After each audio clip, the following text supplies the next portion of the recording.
या मालिकेच्या आजच्या भागात आपण पाहणार आहोत सोहम, बबलू आणि अमृता चहा पीत गप्पा मारत बसलेले असतात. तितक्यात सारंग त्या ठिकाणी येतो आणि सावलीला हाक मारू लागतो.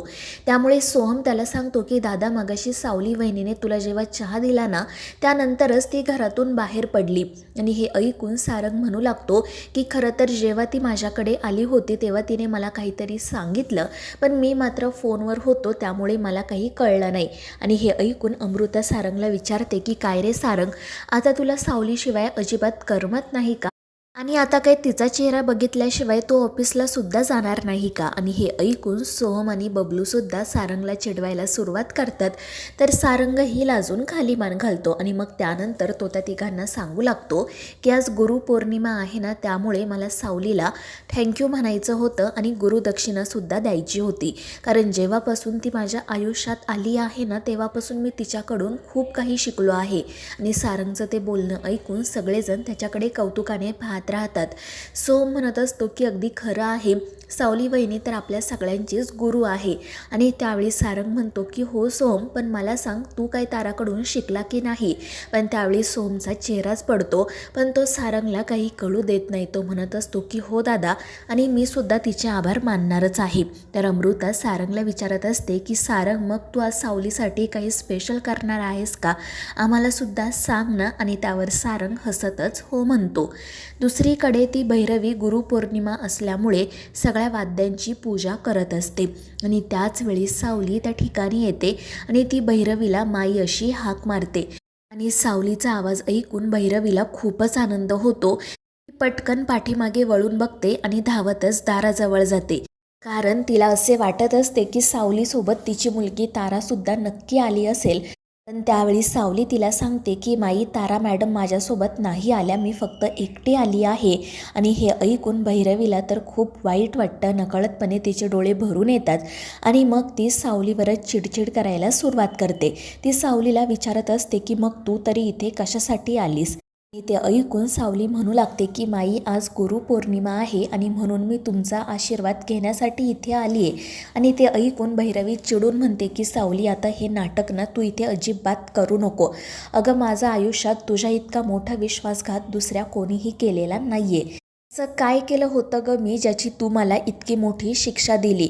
तू माझ्या लेकीला या घरातून पळवून नेलं, तिचं त्या सोहमसोबत लग्न लावून दिलं आणि आता मला तू एकटं पाडलं आहे.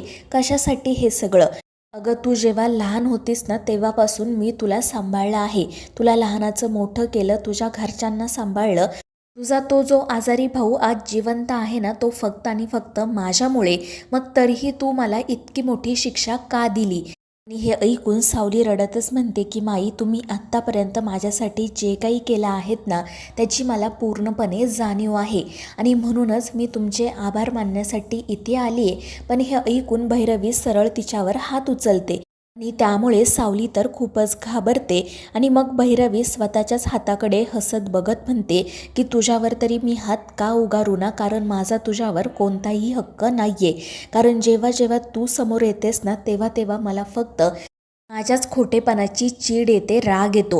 आणि मग ती पुढे सावलीला म्हणू लागते की खरं तर जेव्हा मी तुला पहिल्यांदा गाताना पाहिलं होतं ना, तेव्हाच मी तुझ्यावर खूप चिडले होते.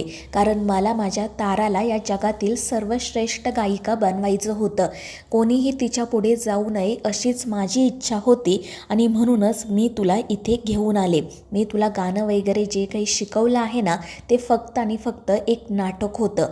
खरं कारण तर हे आहे की मला कधीच तुला माझ्या ताराच्या पुढे जाऊ द्यायचं नव्हतं आणि मी म्हणूनच तुझ्याकडून ते वचनही घेतलं.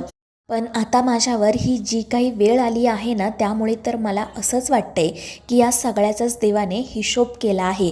मी तुझ्यासोबत जे वागले त्याची शिक्षा म्हणून देवाने माझ्या वाट्याला हे असं एकटेपण दिलं आहे.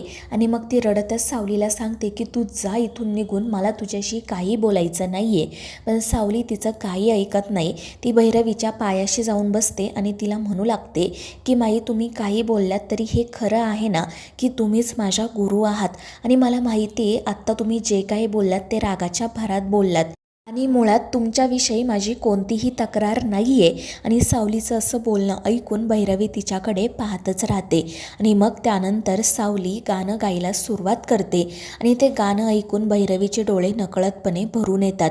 आणि मग त्यानंतर तिने आजपर्यंत सावलीसोबत जे काही केलेलं असतं ते सगळं काही आठवायला सुरुवात होते आणि तिला स्वतःच्याच कृत्याची लाज वाटू लागते.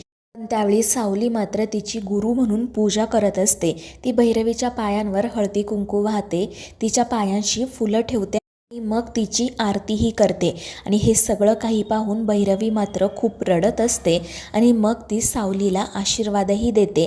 त्यानंतर सावली भैरवीला एक गुलाबाचं फूल देते आणि सावलीने दिलेली ती गुरुदक्षिणा पाहून भैरवीचा आनंद तर अगदी गगनात मावेनासा होतो. आणि मग ती सावलीला म्हणते की सावली, तू दिलेली ही गुरुदक्षिणा आवडली मला, पण तुझा खोटेपणा आता जास्त दिवस लपून राहणार नाही, कारण तुझं सारंगवर आणि सारंगचं तुझ्यावर खूप प्रेम आहे आणि त्यामुळे तू तुझ्या आवाजाचं सत्य त्याच्यापासून जास्त दिवस लपवू शकणार नाही हे माहिती आहे मला. पण तरीही मी तुला आठवण करून देते की तू मला सुद्धा एक वचन दिलं आहे आणि आता तुला ठरवायचं आहे तुझ्यासाठी नेमकं कोणतं वचन महत्त्वाचं आहे. एका गुरुला दिलेलं वचन की लग्नाच्या वेळी नवऱ्याला दिलेलं वचन. आता तुला पत्नीचं कर्तव्य पार पाडायचं आहे की शिष्याचं, हे तू तुझं ठरव. आणि भैरवीचं असं बोलणं ऐकून सावलीला कळतच नाही की नेमकं काय करायचं. आणि मग त्यानंतर ती घरातून बाहेर पडते. दुसरीकडे ती ऐश्वर्या तिलोत्तमासाठी बुके घेऊन येते आणि तिला गुरुपौर्णिमेच्या शुभेच्छा देते. त्यामुळे तिलोत्तमालाही खूप आनंद होतो. तर ऐश्वर्या म्हणत असते की मॉम, आजपर्यंत तुम्ही माझ्यासाठी खूप काही केलं आहे, पण मी मात्र तुम्हाला काहीच गुरुदक्षिणा म्हणून देऊ शकले नाही. खरं तर तुमची इच्छा आहे की या घरामध्ये पाळणा हलावा, पण मी तुमची ही इच्छासुद्धा पूर्ण करू शकले नाही, कारण मला माझ्या करिअरवर कॉन्सन्ट्रेट करायचं आहे. आणि हे ऐकून तिलोत्तमा म्हणते की ऐश्वर्या, काही हरकत नाही. हे बघ, जरी माझी इच्छा असली ना की या घरामध्ये पाळणा हलावा, तरी मला त्यासाठी इतर कोणालाही त्रास द्यायचा नाही आहे. तू तुझ्या मनाविरुद्ध आई होण्याचा निर्णय घेतला ना तर ते मलाच आवडणार नाही. त्यामुळे जेव्हा कधी भविष्यात तुला आई व्हावंसं वाटेल ना, तेव्हा मला माझी गुरुदक्षिणा मिळाली असं मी समजेल. आणि हे ऐकून ऐश्वर्या हसतच तिलोत्तमाकडे पाहू लागते. दुसरीकडे सावली घरी जाण्यासाठी निघालेली असते, पण तिला सतत भैरवीचं बोलणं आठवत असतं आणि ती खूप रडत असते. आपण सारंगपासून सत्य लपवतो या गोष्टीचाही तिला खूप त्रास होत असतो. दुसरीकडे ती ऐश्वर्या तिच्या डॉक्टरांकडे जाते. डॉक्टर तिला स्पष्टपणे सांगतात की हे बघा, तुम्ही कधीच आई होऊ शकणार नाही. त्यामुळे ऐश्वर्या चिडून म्हणते की हे काय बोलताय तुम्ही डॉक्टर, आजकाल नवनवीन उपचार निघाले आहेत, मग तुम्ही असं कसं बोलू शकता? काहीतरी चान्सेस असतील ना? आणि ते ऐकून डॉक्टर म्हणू लागतात की हे बघा ऐश्वर्या मॅडम, आयशाने कधीच आई होता येत नाही आणि याआधी 2दा तुम्ही प्रेग्नेंट राहिला होतात, पण तेव्हा तुम्हाला मूल नको होतं म्हणून तुम्ही ॲबॉर्शन करून घेतलं आणि त्याचमुळे तुमच्या गर्भाच्या पिशवीला गंभीर इजा झाली आहे. आणि आता मी तुम्हाला स्पष्टपणे सांगते की तुम्ही कधीच आई होऊ शकणार नाही. आणि हे ऐकून ऐश्वर्या तर खूपच चिडते आणि त्या हॉस्पिटलमधून बाहेर पडते. दुसरीकडे सावली घरी येते तेव्हा ती रडतच असते आणि हे पाहून सारंग काळजीत पडतो. तो तिला विचारत असतो की काय गं सावली, काय झालं, तुला कोणी काही बोललं का? पण सावली त्याला खोटं सांगते की आज गुरुपौर्णिमा आहे म्हणून मी मंदिरात गेले होते, तिथे आईबाबांची आठवण आली म्हणून नकळतपणे डोळे भरून आले. आणि हे ऐकून सारंग हसून म्हणतो की काही हरकत नाही, पण चल आता मी तुझ्यासाठी एक छान सरप्राईज प्लॅन केला आहे.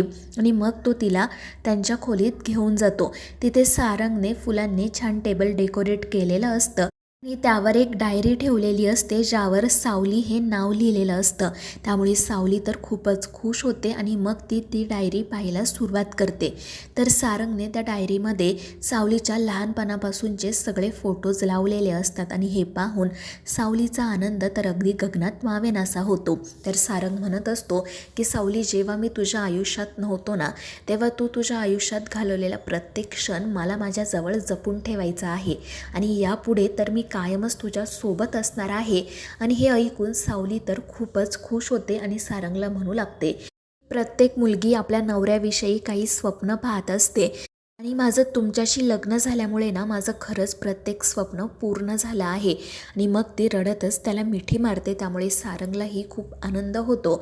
सावलीला मात्र वाईट वाटत असते, कारण सारंग तिच्यासाठी इतकं सगळं करत असूनही तिला मात्र नाईलाजाने त्याच्याशी खोटं बोलावं लागत आहे.